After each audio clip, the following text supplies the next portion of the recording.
Oke, assalamualaikum warahmatullahi wabarakatuh. Selamat pagi, siang, sore, dan malam ya yang nonton video ini kapan aja. Jadi kita akan membahas tentang materi surat lamaran. Ya, seperti biasa sebelum mulai silakan baca doa sesuai keyakinan masing-masing. Ya, berdoa dimulai. Selesai. Yang belum selesai di pause aja videonya. Nanti di play lagi. Oke, lanjut langsung ke materi aja ya, nggak usah kelamaan di opening. Surat lamaran, yang pertama itu pengertiannya dulu. Seperti biasa, pengertian dari surat lamaran adalah, tulis dulu tuh. Sarana atau media komunikasi yang digunakan oleh calon pekerja. Ini kalau kecepatan kakak ulang. Sarana atau media komunikasi yang digunakan oleh calon pekerja untuk menyampaikan maksud atau tujuan bekerja di tempat yang dituju. Ya, jadi kakak ulang ya. Surat lamaran pekerjaan adalah sarana atau media komunikasi yang digunakan oleh calon pekerja untuk menyampaikan maksud atau tujuan kepada pekerjaan yang dituju. Jadi kalau kalian mau nyari kerja ya pakai surat lamaran pekerjaan gitu ya. Kalau surat lamaran doang itu nggak ada suratnya. Kayak lamaran datang ke rumah gitu ya. Tapi kalau surat lamaran pekerjaan harus pakai surat karena pekerjaan itu kan, perusahaan itu kan pasti kan harus mempunyai data-data. Jadi kalau misalnya nggak ada suratnya, nggak ada bukti tertulisnya, ya berarti nggak ada gitu. Jadi nggak bisa kalian buat nyari pekerjaan tanpa surat lamaran. Walaupun pakai orang dalam sekalipun juga harus pakai surat lamaran gitu ya. Nah, sebelum ke lain-lainnya kita ke jenis lamaran dulu ini ya. Karena kan pasti jenis lamaran nih banyak macam-macamnya. Sebenarnya sih nggak terlalu banyak ya, cuma nggak terlalu beda-beda, cuma masalah unsur-unsurnya doang. Kayak yang pertama itu jenis surat lamaran yang digabung CV atau riwayat hidup. Itu yang pertama tulis. Jadi ya biasanya di lembar pertama itu ada surat lamaran, di lembar pertama itu ada CV, di lembar kedua itu ada surat lamaran. Jadi yang tempat pekerjaan yang mau menerima kalian tuh juga udah langsung baca CV-nya sekalian gitu.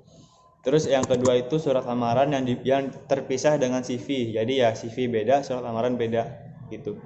Jadi ada yang digabung, ada yang dipisah. Sebenarnya dua-duanya sama ya, cuma tinggal penempatan aja yang terserah kalian gitu. Intinya walaupun terpisah dengan terpisah dengan surat lamaran, CV atau riwayat hidup ya, kalau misalnya kalian mau melamar pekerjaan pasti bawa juga, karena itu kan juga pertimbangan pertama buat suatu perusahaan. Terus yang ketiga berbentuk fisik ya. Berbentuk fisik artinya di print out, ada kertasnya, bentuk fisiknya. Yang keempat itu berbentuk digital. Jadi karena apalagi sekarang pandemi kan, biasanya kalau buat ngirim-ngirim surat itu kan agak susah kalau misalnya secara offline atau secara kita samperin langsung di perusahaan yang kita tuju, itu kan agak susah. Jadi kita berbentuk digital. Maksudnya ya bisa berbentuk PDF atau Word gitu kan, ya bebas lah, intinya digital aja gitu. Jadi itu bentuk-bentuknya ya. Jadi nggak keseluruhan, nggak jauh beda kalau jenis-jenis surat lamaran itu, cuma gimana penyajiannya aja, apakah pakai CV atau enggak pakai berbentuk fisik atau digital. Tapi kalau isinya rata-rata sama semua surat lamaran ya, layaknya surat pada umumnya gitu ya, cuma pas lagi isinya aja yang agak berbeda gitu. Oke, lanjut ke fungsi lamaran. Itu dibagi dua ya. Pertama bagi pelamar, yang ketiga itu bagi bagi penyedia kerja. Yang pertama nih bagi pelamar dulu ya. Bagi pelamar itu yang pertama memberikan kesan pertama.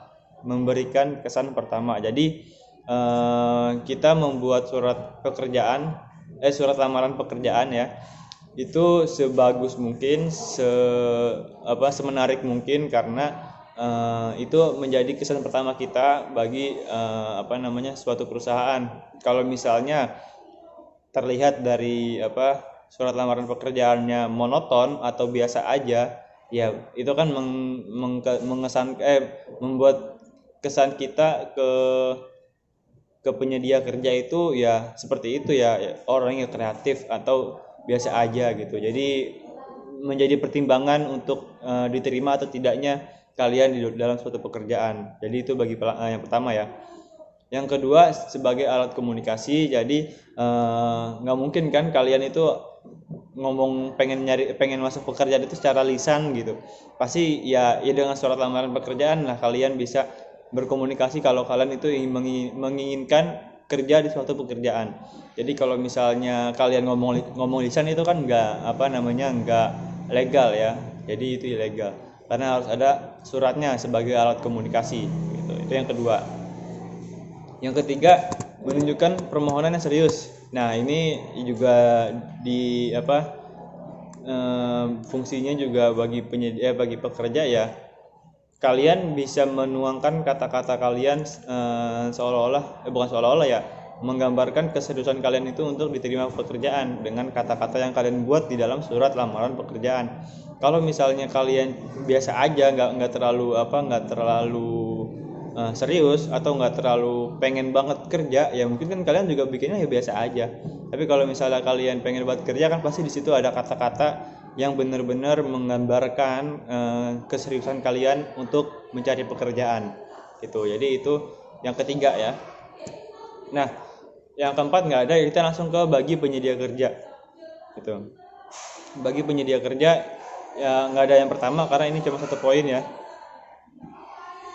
Sebagai bahan pertimbangan, itu pasti bagi penyedia kerja itu sebagai bahan pertimbangan karena surat lamaran pekerjaan kalian ya berhubungan yang tadi yang tiga kakak sebutin itu ya, itu berhubungan dengan penyedia kerja. Jadi ya bagaimana keseriusan kalian dilihat, bagaimana kesan pertama kalian, dan bagaimana isi dari surat lamaran kalian. Nah itu digabungkan menjadi pertimbangan bagi penyedia kerja untuk menerima kalian bekerja di situ apa enggak gitu ya. Terus untuk struktur sekarang aja apa kaidah dulu ya? Oh ya udah, struktural aja dulu ya. Strukturnya ini mungkin kalian bisa bayangin aja surat lamaran itu kayak surat-surat biasa ya. Cuma bedanya kan kalau kayak surat-surat biasa yang kalian terima di sekolah itu kan ada kop surat ya atau kepala surat ya kayak logo dan sebagainya. Ini kan kalian kan surat lamaran berarti surat individu, jadi nggak ada kop suratnya gitu. Selain nggak ada kop surat, yang lainnya sama gitu ya. Jadi bisa kalian bayangkan aja cara penulisan seperti itu. Cuma ini poin-poin yang ada di dalam surat lamaran ya, yang wajib ada sebenarnya. Biar terkesan surat lamaran kalian itu unsur-unsur lengkap, poin-poinnya lengkap. Yang pertama itu tempat tanggal atau titik mangsa surat kalian. Jadi kalian ya kayak tulisnya sebelah kanan ya, di sebelah kanan kertas misalnya Jakarta, sekarang tanggal berapa? 3 Agustus 2021. Nah, itu berarti tanggal kalian membuat surat itu gitu ya. Jakarta 1 Agustus misalnya atau kapan lah gitu. Ya itu di sebelah kanan kayak biasa surat ya, di sebelah kanan sisi di sebelah kanan surat. Terus yang kedua itu lampiran ya. Biasanya sih sebelum lampiran itu tujuan surat. Nah, tujuan surat misalnya berarti yang kedua itu tujuan surat ya. Yang YTH misalnya yang terhormat siapa, perusahaan pimpinan PT apa gitu, atau ketua yayasan sekolah apa atau sebagainya. Intinya tujuan kalian memberi surat. Nah, biasanya itu kalau di perusahaan itu ya yang terhormat kepada pimpinan perusahaan apa gitu kan, karena kan kita nggak tahu siapa namanya, jadi kita pakai jabatannya. Kalau kita tahu nama pimpinannya ya kita tulisnya nggak usah pakai jabatan, langsung aja bapak ini gitu. Tapi kalau misalnya kita kan nggak tahu, dan itu kan yang kita tujukan perusahaannya, jadi yang terhormat kepada pimpinan perusahaan apa gitu ya, bukan namanya, karena kita juga belum tahu di dalamnya siapa aja kan isinya. Terus ya alamat itunya kan pasti misalnya pimpinan perusahaan PT Astra Jakarta Menteng Jakarta Selatan gitu kan. Terus bawahnya DKI Jakarta, itu seperti biasa ya. Terus yang ketiga berarti ya itu lampiran. Nah, lampiran itu biasanya berisi CV ya, CV, sertifikat, atau ya nanti ada yang apa namanya berkaitan dengan isi. Pokoknya lampiran itu yang di belakang-belakangnya ada berapa ada berapa lembar. Misalnya ada 3 lembar, berarti lampiran 6 lembar gitu. Kayak gitu ya. Terus yang ke Bapak tadi selanjutnya perihal. Nah, perihal ini apa maksud dari surat kalian? Misalnya ya pasti kan lamaran pekerjaan, karena kan ini surat lamaran pekerjaan. Jadi perihal surat lamaran pekerjaan. Jadi tanggal ya paling atas sebelah kanan, terus tujuan surat yang terhormat siapa, perihal dulu ya, perihal lamaran pekerjaan, lampiran berapa lembar gitu. Nah, baru apa namanya salam pembuka ya, kayak dengan hormat, assalamualaikum, salam sejahtera, selamat pagi dan sebagainya. Terus habis salam pembuka itu alinea pembuka, atau ya pembuka ya, tapi alinea bentuknya paragraf. Ya misalnya kakak kasih contoh kata-katanya gini. Berdasarkan informasi yang saya dapatkan dari harian pikiran rakyat atau dari koran Sindo gitu kan, yang terbit pada hari bla bla bla bla, bahwasanya PT ini membuka lowongan pekerjaan. Jadi kalian, itu namanya alinea pembuka. Jadi kalian memberitahukan sumber yang kalian dapat tentang lowongan pekerjaan di perusahaan tersebut gitu. Nah, itu panjang biasanya kan, kayak pembuka surat lah. Nanti kalian bisa cari contoh-contoh surat lamaran pekerjaan, itu banyak banget ya di internet. Jadi kalian bisa lihat lagi misalnya kalian mau membuatnya seperti apa. Tuh. Kemudian alinea isi ya, atau bagian isinya. Nah, jadi bagian isi itu biasanya berupa poin-poin atau sedikit biodata kalian gitu. Misalnya biodata kalian ya, nama, TTL, jenis kelamin, pendidikan terakhir, alamat, telepon. Nah, terus kalian jelasin tuh apa namanya data-data yang dapat dipertimbangkan oleh penyedia pekerjaan itu untuk menerima kalian, seperti KTP, terus pas foto, terus daftar riwayat hidup kan, CV, ijazah terakhir, apa sertifikat kalian, fotokopi SKCK. Pokoknya intinya yang menjadi pertimbangan penyedia kerja untuk menerima kalian. Juga syarat-syaratnya ya. Bisa kan kalau lamaran kerja kan itu ada syaratnya ya, kayak pas foto, fotokopi KTP, fotokopi KK gitu. Nah, itu disediakan ditulis di isi. Nah, itu nanti adanya di lampiran di belakang-belakangnya. Nah, habis itu yang selanjutnya alinea penutup. Jadi ya biasa penutup ya. Mohon maaf, terus mempertimbangkan, demikian dan sebagainya. Ya, terakhir tanda tangan dan nama kalian. Jadi ya hormat saya, misalnya tanda tangan siapa gitu kan, Ahmad Fulan gitu. Misalnya ya. Jadi itu di sebelah kanan ya, tanda tangan kayak biasa. Nah, itu struktur atau bentuk dari surat lamaran. Jadi kayak itu unsur-unsurnya yang penting-pentingnya ya. Tapi kalau misalnya ada juga yang lebih lengkap, cuma nggak terlalu banyak, itu juga kadang kesannya membuat surat lamarannya terlalu kompleks atau terlalu kompatibel gitu. Makanya yang simple tapi on point atau pada tujuannya. Biasa surat lamaran yang bagus seperti itu ya. Nah, lanjut setelah struktur atau bentuk surat lamaran, kita masuk ke hal-hal yang dipertimbangkan dalam penulisan. Ya. Hal-hal yang dipertimbangkan dalam penulisan. Ini agak banyak materinya, jadinya ya nyantai aja, nggak usah terlalu serius, nanti pusing. Yang pertama itu hal yang harus dipertimbangkan dalam penulisan surat lamaran pekerjaan. Yang tadi kakak bilang, tanggal surat itu atau titik mangsa harus ditulis di sebelah kanan surat ya. Di sebelah kanan surat. Jadi kayak biasa kan, di sebelah kanan. Terus penulisannya itu misalnya Jakarta, koma, nah spasi, nah tanggal kan itu 13 spasi Juni spasi 2021 gitu. Yang kedua, lampiran dan perihal apa namanya, tidak boleh disingkat menjadi lam atau hal gitu, nggak boleh. Misalnya perihal jadi hal doang, hal sama dengan, nggak boleh. Lampiran ditulis jadi lam doang, itu juga nggak boleh. Jadi harus lengkap ya, perihal dan lampiran itu ditulisnya dengan lugas. Terus yang ketiga itu yang masih dalam perihal dan lampiran itu ditulis tidak boleh dengan nominal ya. Jadi misalnya 6 ya, 6 tulis pakai huruf, jangan pakai angka 6 ya, 6 lembar gitu. 6 lembar gitu ya. Kalau misalnya ada lampirannya. Terus yang keempat itu alamat penulis ya. Alamat penulis itu ya tadi udah kakak sebutin juga sih, tapi diulang lagi aja. Tidak perlu memakai nama gitu. Terus penulisan YTH itu ya disingkat boleh YTH, tapi Y-nya itu huruf kapital pakai titik gitu ya.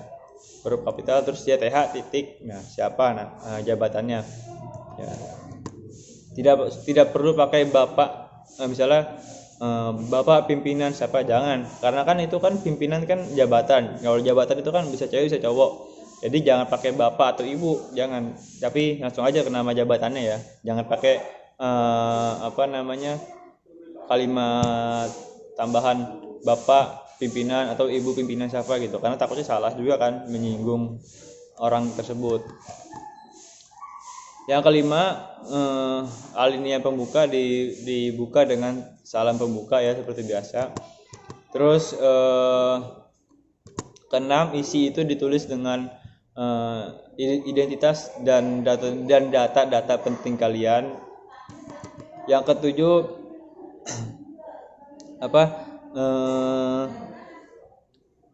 isi masih terkait isi ya. Isi bisa lebih baik berbentuk poin-poin ya, untuk lebih ringkas dalam pembacaannya. Jadi nggak pakai repot. Kalau misalnya bentuknya paragraf agak ribet ya, jadi banyak komanya nanti. Yang kedelapan, penutup biasanya dimasuki kalimat permohonan. Jadi bukan permohonan maaf doang, tapi permohonan untuk dipertimbangkan agar diterima pekerjaannya gitu, agar diterima bekerja di perusahaan tersebut.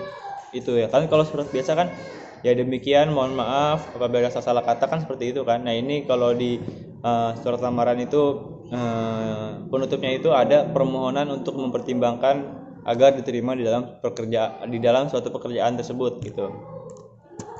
Terus nama dan tanda tangan ditulis di sebelah kanan surat seperti tanggal ya. Oke, jadi itu contoh hal-hal yang harus diperhitungkan dalam menulis surat lamaran, dan bentuk-bentuknya, jenis-jenisnya juga pengertiannya. Materi terakhir kali ya, apa besok aja ya, terakhir aja sih karena kan ini 2 minggu sekali kan ya, takutnya kelamaan besok udah beda materi. Jadi langsung aja kita habisin kaidah kebahasaan surat lamaran. Yang pertama seperti biasa, menggunakan bahasa yang baik, benar, dan baku ya. Jadi jangan dimasukin kalimat-kalimat keseharian atau bahasa ibu, jangan dimasukin ya, karena memakai bahasa yang baik dan benar juga baku. Penggunaan kalimat efektif ya, jadi jangan sampai ada salah kata, salah konjungsi, salah struktur kalimatnya gitu. Jadi harus efektif, atau jangan sampai ada pemborosan kata juga gitu. Misalnya saya dengan sangat memohon gitu kan, itu kan boros. Atau jika apabila bapak ibu berkenan gitu kan, ya kan, jika apabila itu kan terlalu panjang. Misalnya apabila doang bisa, atau jika doang juga bisa. Jadi jangan sampai ada pemborosan kata. Nomor selanjutnya yang ketiga itu kebersihan. Misalnya bentuknya itu ya fisik ya, ada di print out, jangan sampai kotor, karena nanti ya kesan pertamanya itu kan kotor, jadi orangnya nggak bisa menjaga kebersihan juga gitu. Jadi harus bersih jika bentuknya fisik ya. Kalau digital kan enggak ya. Lebih baik ditulis menggunakan komputer atau ya hasil print out lah ya, jangan tulis manual karena ya zaman sekarang udah canggih. Jangan, jadi kalau misalnya kalian masih tulis manual seolah-olah kalian tidak mengerti teknologi. Jadi ya tulisnya dengan eh, ya Word atau Microsoft gitu ya, jangan berbentuk print out, jangan kertas biasa terus kalian tulis manual gitu, jangan. Kemudian membuat riwayat hidup semenarik mungkin ya, ya CV-nya juga menarik mungkin kalau kalian pakai CV ya, jadi menarik mungkin. Terus lampiran iya apa sih namanya, mempertimbangkan orisinalitas lampiran ya.